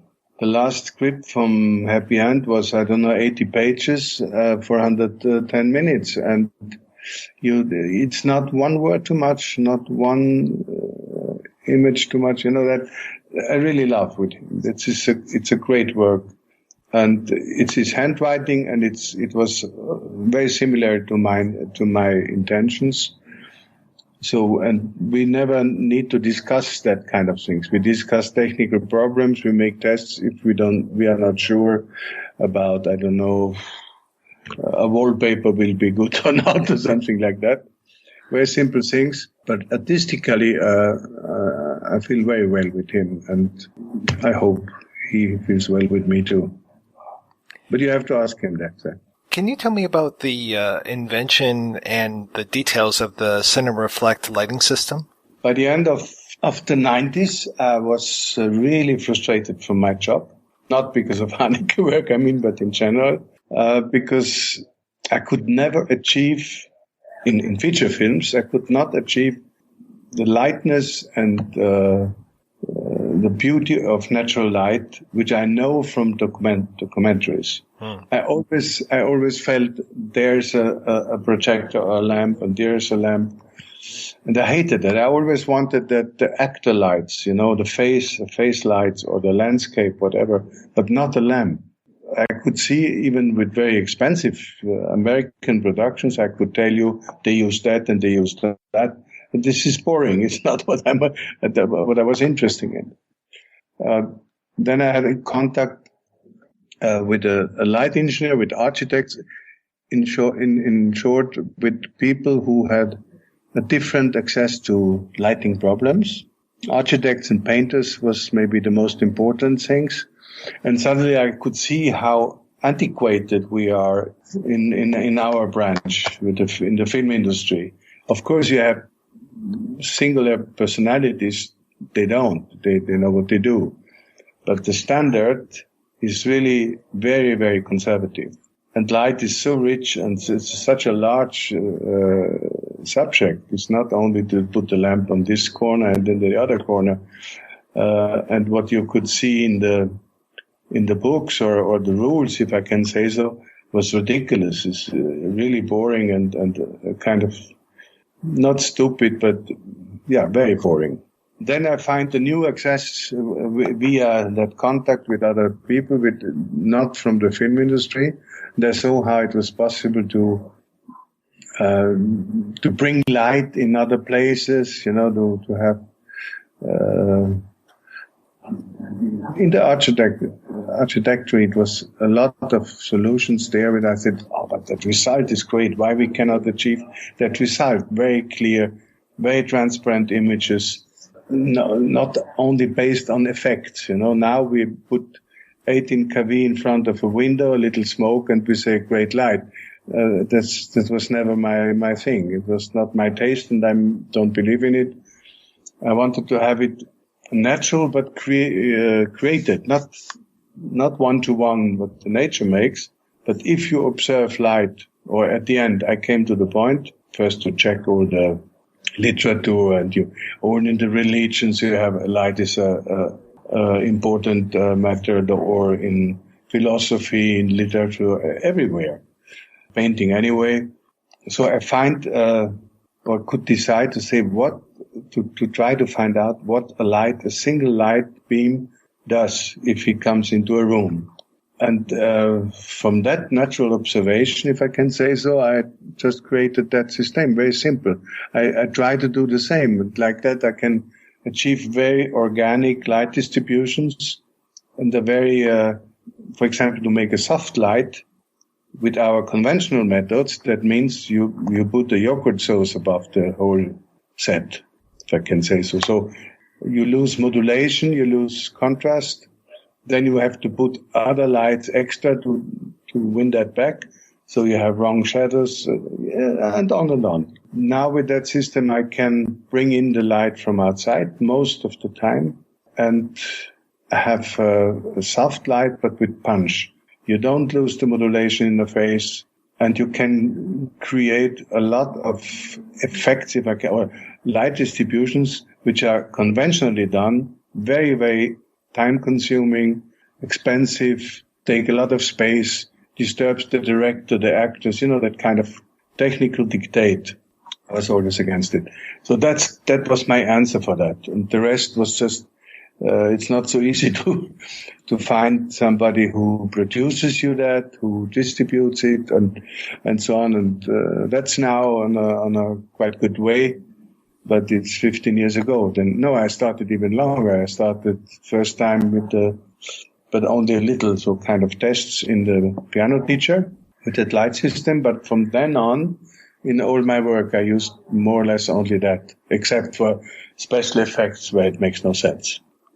My goal was to protect the beauty of natural light and to be able to reproduce it under complete control. And then you are free to create your own atmospheres, whatever you want. It's not a document, because it's a mistake. Many people think it's only a kind of documentary light. It's not at all. You can create what you want. But I steal from the nature, if I can say so. Do you have any particular memories of the shoot up for The Piano Teacher? Yeah, it was funny because we shot it completely in Vienna, but the main language was French or English because of Isabelle Huppert. Mm-hmm. It was a great experience. We were all a little shy because for us it was the big star comes, it was a kind of first contact for the whole crew with a star from that class. Yeah. And then she was very straight, not at all pretentious or with difficult attitudes, not at all. And I learned a lot from her because she's very strict concerning herself. That means each take is controlled with a mirror, only concerning her face, and then dump up or down.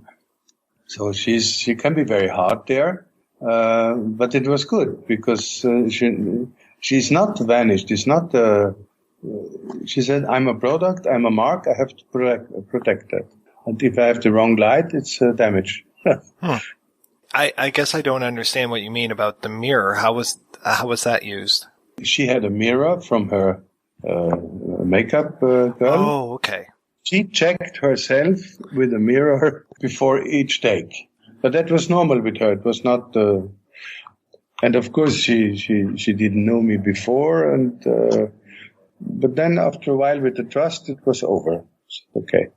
as the years have gone by, technology has changed so much. I mean, you've made advances in technology, and I'm curious, how has that affected you? I mean, have you always shot in film, or have you shot in video these days? First of all, I don't want to overestimate the question of tools. Mm-hmm. I sit with my students, and I tell them sometimes, you know what, take whatever has a hole in front and the glass before and shoot. Don't stop to discuss permanent pixels and that. They are slaves from the hardware industry, and every day you have a new solution for in fact no problems. The most of the people or the camera guys, or I think it concerns many departments, they discuss permanent tools and not, I want to speak about the meal and not about the fork and the knife.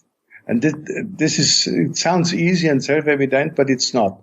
You really have to fight for that permanent. I'm used to it now. I do it all the time to fight against the technical dictate, because it makes you blind for the much more important artistically questions, how to touch the audience, how you can serve the script, the director's intention, how you can support or protect an actor or an actress, that kind of things. It has priority. Of course, it's important to know your tools and handicraft. I respect that completely, but it has not to be in the first line.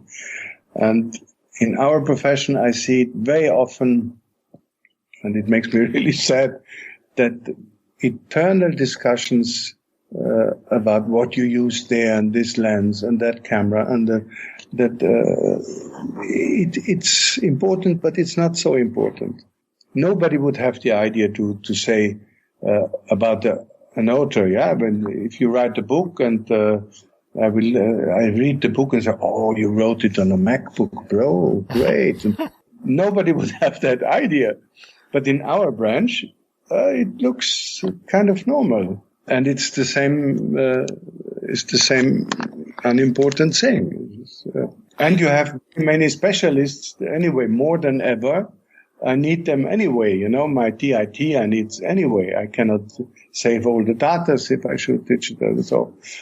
So it's better to keep your mind free and to concentrate what is your job and what is to not lose the track. It's important to decide which lens and what for, but at this time, this cannot be the priority. Cannot be. I think sometimes we are scared or to go in a kind of defensive position if we do that. So I'm not concerned with that problem. I take care for my lens, for that everything is in focus. That's ridiculous. What have been some of the most difficult things for you to shoot? To find the groove with the crew. Mm-hmm. And the groove is, I know it's, I love it in the music, and I know that it's difficult to compare because we have so many pressures from outside. We have so many obstacles, production conditions, time, weather conditions, whatever. And so I know it's not the same than in the music, but it would be great if it would be the same. I always try to achieve that kind of, to be on the same wavelengths. And that's easy, so verbal, but I don't mean verbal. I mean really in the work, that you feel everybody is on the same wave. Yeah. It's rare. But if it happens, good scenes, good results. Where has it happened for you the most? Was there any particular shoot where you're just like, this was a dream and it moved very smoothly? In serious projects, it's always some scenes where it's like that. For example, in The White Ribbon, it was absolutely clear. We were all astonished and moved from that scene. I don't know if you have it in mind, if it makes sense to make a quotation. When the girl speaks with the little brother in the kitchen about that. And that was a really great scene, for example. It's a masterpiece. But you never know if it will work in the whole film. You know it's a masterpiece during you do that scene. And then in the film it could happen that it disappears. Or it's there, but not nothing special. I live that more often than the other way, that it's really great. So we had a few, in good films, I have always one or two scenes like that where I'm really happy and I know that worked. And then you are shaking for the first screening if everything is finished. I think it's normal. It's always a risky job what we're doing, and there's no guarantee for anything. I have to say I was a little amused when you said you guys were intimidated by having Isabelle Huppert on set, just that she was that big star. I didn't think that you would have that reaction still, because you've worked with so many big stars over the years. No, at that time, I mean, I know if I say something like that for an American colleague, it's ridiculous because it's full with stars. That kind of mainstream cinema. For us, it was like that. It was 2001, and in fact, I started later to have more international known stars. It was later than yeah. But I learned there's no reason to be scared or be afraid, because if you are straight as they are, it was even with Brad Pitt and Angelina Jolie, it was a very good relation. Once you are behind the fence, if I can say so, once they are sure you are not a paparazzi, then everything is easy. You can speak completely normally. They're even happy about that. To mention all your problems, what you think, what you want to do. It was very nice discussions and very straight, completely full with substance, not that superficial blah blah. And that's with good people always like that. Directors as well, of course, or colleagues, whatever. Well, over the years, who have been some of the easiest people for you to have those discussions with and be able to collaborate with? No, I don't know. I cannot say that. I would say if I don't know. This is not that's not the criteria, if I can say so. Mm-hmm. No, I don't know. Each project starts for me with zero. Of course, you are not. You grow. You have more experience. You are in a kind of stair house, and then you're maybe the next floor. But the next project is again zero. Maybe on the next floor. Mm. That means there is a certain anxiety always, and a kind of impulse to run away before you start the first day. I don't know if it ever ends. Maybe not, and maybe it's a good conditioner for our work. To right. Be a little, to have a little adrenaline, or to be a little scared in a good sense. Or excited, or the song for the actors is a stage fever. You can say that in English. I think we say stage fright. Yeah. Okay. Yeah. What are you working on these days? For the moment, I have a lot of plans for seminars and groups. I don't shoot for the moment. I'm old enough now to wait for a great project. I have offers, but they are not interesting. Or, for example, I had now a very interesting offer, but the shooting is in South America, in Peru, on 3,000 or 4,000 meter height. Oh. I'm old. I cannot go anymore. That must be done by a younger colleague. To shoot on 4,000 meters, 2-3 months, it's too much. Yeah. We will see.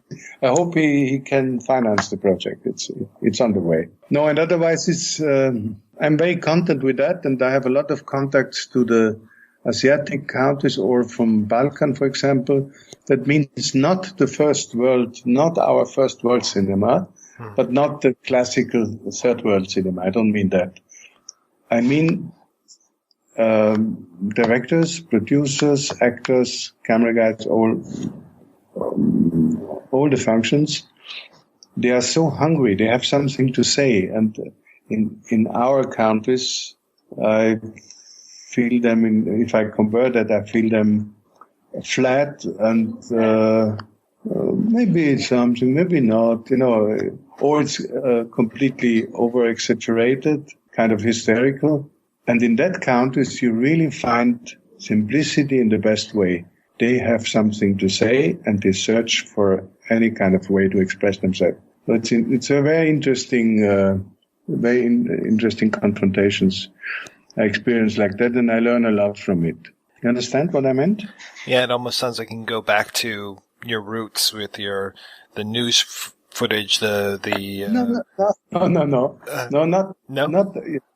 back to the roots, maybe for the intentions, for the love of cinema. But no, they have feature projects. It's not that, but it's a kind of, they have a kind of fire under the S, which I miss very often in our countries. So almost more like going back to your love of the new wave, and just, we need to make a movie. Yeah. We need to get it done. Yeah. If I sit there with the digital productions, which I like now, it's great possibilities, but I miss that little camera on my side. I take it, a trigger, and I can shoot. And that I really miss. Otherwise, you have beautiful possibilities, which I enjoy. Herr Berger, thank you so much for your time today. With pleasure. Thank you so much, sir. For contact. Huh?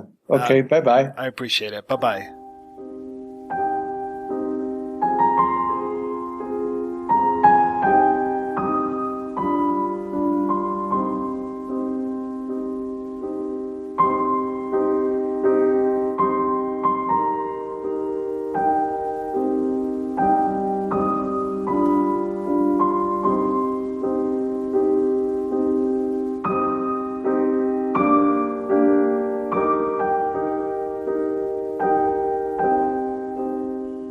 Back, and we were talking about The Piano Teacher. So before I forget, I want to say the name of that short I was trying to think of with the performance artist who makes video games. That was Malia Brooker's V/IRL.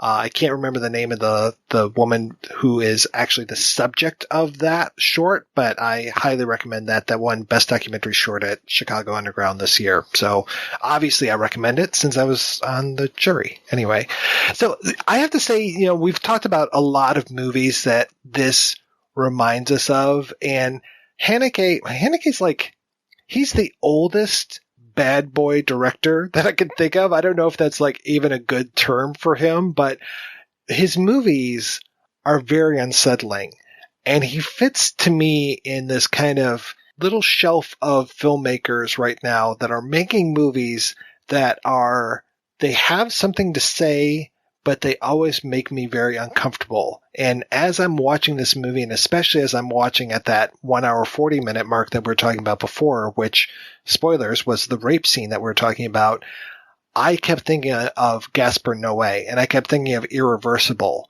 And the rape, I'm not sure which rape is worse. I don't know if we have like a top 10 rape listicle that we can put together, or if, that's already been done by BuzzFeed, but this is up there with it is as uncomfortable to me as the rape in Irreversible. I'm going to go with this film is a little bit more uncomfortable due to the length of it, as opposed to, I don't know. I guess, yeah, I'm going to go with this one. I'm going to stick to my fucking guns. Don't be a bitch. I'm going to go with this film because this film, it comes kind of out of left field in a way that it makes me, with Irreversible, I can still watch that movie, but with this film, I don't want to watch this again because of that end scene, because it's so 180 left turn down a dark street with a dead end. It almost makes the end of this film irredeemable in a way. And I don't like it. And I don't say I don't like most things. I mean, I jokingly say, I don't like Michael Bay movies, but the end of this film for me is very close, verging on Henry, Portrait of a Serial Killer, which is one of those movies I refuse to really have anything to do with. And this end of this film is verging on that territory for me. There's such a marked difference between Irreversible in this film, insofar as Irreversible, though we start off in the light, or maybe we go to the light. It's been a while since I've seen it, but I remember there's happy parts to it. I think we end with the happiness as opposed to the misery at the beginning, since it's all flipped around, right? But so much of that movie, I mean, the name of the club that they go to is what? The Sewer? So much of that movie, so much of Irreversible is in a sewer. And when you look at something like The Piano Teacher, it is almost all in the light, and it is playing in this milieu of high art so much. You know, you don't get that crazy, like, brown note industrial music that they had in Irreversible. You get Schubert and Bach and all of these things. You are living in this high art world. And so those moments where we delve deep makes it feel like it's even deeper, like makes me feel like we're even in a worse space because of where we've been throughout the majority of this film. Well, and also, let's be fair, in Irreversible, Vincent Castle does get a modicum of revenge. Again, this film, it kind of gives you, as Erica gives Walter, this film gives you cinematic blue balls at the end. And, you know, we're talking about that end shot. We're talking about her stabbing herself. And when she walks away, when she's going down the street, Mother is inside of that building. And it's almost like that building becomes Mother. You know, it is this institution, and it is dwarfing her as she's walking down the street. I mean, it's like she might be leaving it behind. I hope she's leaving it behind. I hope she's leaving Mother behind. But it looms large over everything. I really don't know if I could believe that she can leave Mother, if she can change things.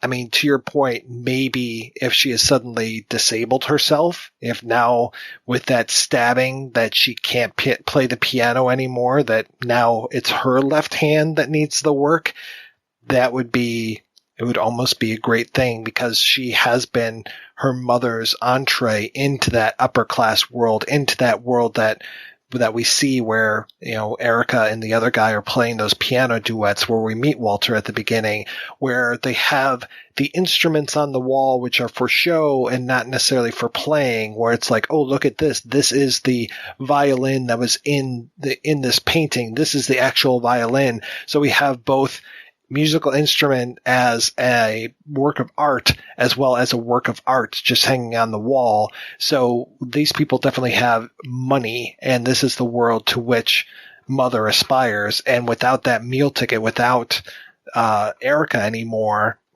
her life is kind of ruined as well, which I would be absolutely fine if Mother's life is ruined. Right. And I'm with you. And again, it goes to show kind of the disconnect between reality and fantasy, with Erica at the end walking away from everything. I mean, realistically, she can't do that. In her fantasy, she probably thinks she can, but realistically, she walks away and she leaves her life behind. What is she going to do? Tell someone what Walter did? Like you said, his family is clearly so wealthy that it wouldn't matter anyways what she said, because those with money in that regard, when something like this happens, they're not the ones that are in a problematic situation. So realistically, she tries to walk away from everything, but in reality, that's not how it works. Well, as far as I understand, that if you're rich or famous, you can do anything. You can do anything to a woman, grab them by the pussy.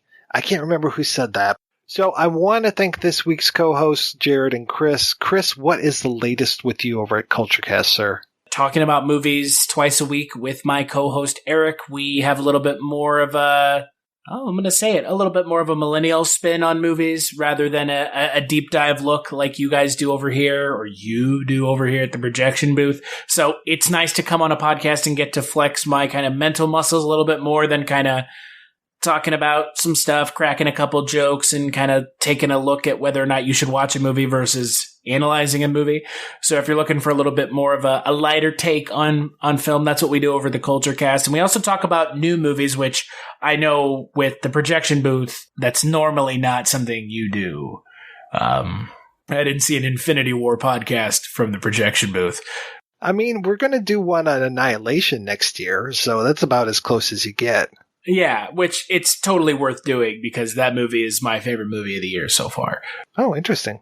Except for the ending, which was, when you undoubtedly invite me onto that projection booth podcast next year, we'll have a long conversation about the ending, I'm sure. And Jared, for folks who aren't familiar with this, tell us about Show Me the Meaning. Show Me the Meaning is part of Wisecrack's it's Wisecrack's podcast network. What is Wisecrack? Wisecrack is our YouTube channel that we mostly study media, video games, television, movies, books through a philosophical lens. It's kind of humanities appreciation. We're starting to get a little bit into science. But Show Me the Meaning is our movie podcast. Similar to this podcast, we appreciate the movies, break them down analytically, and we've got one of our hosts is a academic philosopher. So it's a mix of like wanting to learn about philosophy while still appreciating and having fun talking about the movies that we love.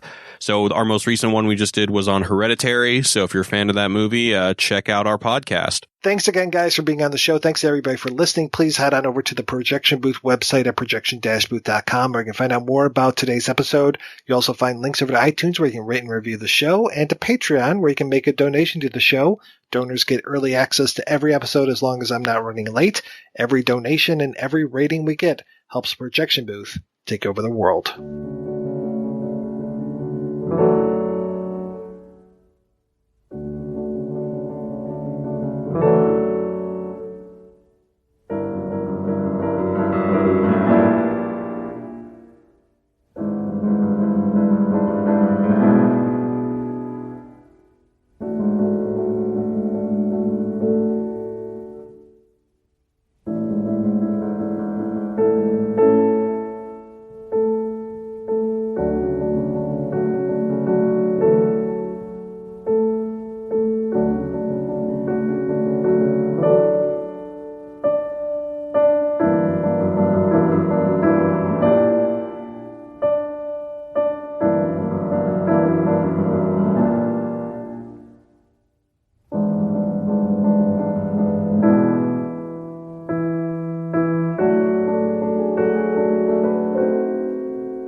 you enjoy this show and want more people to know about it, head on over to iTunes, leave a comment, and rate it 5 stars. Make sure you like and share us on Facebook, and don't forget to follow us on Twitter. Just search for Christopher Media. Thank you in advance for supporting Christopher Media by clicking on the PayPal button and by clicking through to all the sponsors who support ChristopherMedia.net. Most importantly, we would like to take the time to extend an extra special thanks to you. Christopher Media could not exist without your support. Thank you for visiting ChristopherMedia.net, and thank you for listening. Christopher Media. Let's make some noise.